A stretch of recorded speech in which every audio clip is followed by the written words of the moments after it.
ভাতাসহ একাধিক দাবিতে মৃৎশিল্পী সংগঠনের ডেপুটেশন মানিকচক বিডিওকে। ভাতার পাশাপাশি এঁটেল মাটির সুবিধা করে দেওয়া, কারখানা তৈরি, মৃৎশিল্পের আনুষঙ্গিক সামগ্রীর মূল্য বৃদ্ধি সহ একাধিক দাবি নিয়ে মৃৎশিল্পীরা মানিকচক ব্লক বিডিওকে লিখিত ডেপুটেশন দেন। মানিকচক মৃৎশিল্পী সংগঠনের প্রায় 50 নেতৃত্ব এবং সদস্যদের উপস্থিতিতে এই কর্মসূচি সম্পন্ন হয়। এই ডেপুটেশন কর্মসূচিতে উপস্থিত হয়ে মানিকচক ব্লক মৃৎশিল্পী সংগঠনের সভাপতি ফুলকুমার মণ্ডল বলেন, আমরা বছরে প্রায় 6 মাস মাত্র কাজ পাই। 6 মাস কর্মহীন থাকায় সংসার চালাতে হিমশিম অবস্থা হয় আমাদের। তাই আমরা মূলত ভাতার দাবিতে বিডিওকে ডেপুটেশন দিলাম। আমরা একত্রিত হয়ে আলোচনার মাধ্যমে মানিকচক ব্লক বিডিওকে বিষয়টি লিখিত আকারে জানালাম। আমরা গত বছরও বিডিওকে লিখিত আকারে জানিয়েছি। আমরা এই সংগঠনে প্রায় 150 জন সদস্য রয়েছি। ভাতা চালু করতে হবে, করতে হবে,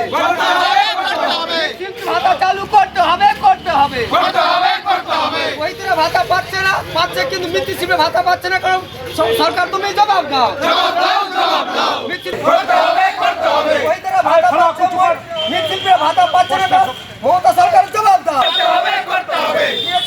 বিক্ষোভ সমাবেশ করেছি, বিডিও সাহেবকে এর আগে লিখিতভাবে জানিয়েছি।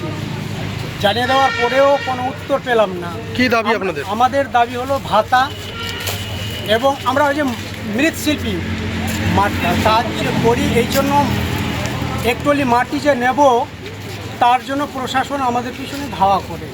আমরা চাই আমাদের মৃৎশিল্পীগণ যেন এঁটেল মাটি মানে আপনার প্রশাসন যেন আমাদেরকে বিনা প্রতিরোধে মাটিটা পায়, আমরা এই আশা করছি। আর বিডিও সাহেবের কাছে আমরা এখন এই মুহূর্তে যাচ্ছি।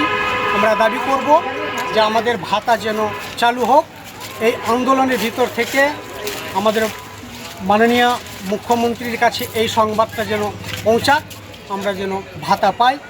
আমাদের মৃৎশিল্পী কত কষ্টের জীবন যায়, যারাই মৃৎশিল্পী আছে তারাই অনুভব করতে পারে, অন্য কেউ করতে পারে না।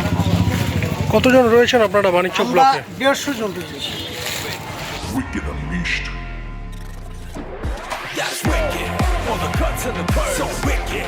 Take what you deserve. It's wicked. EBS Radio. Unleash your wicked.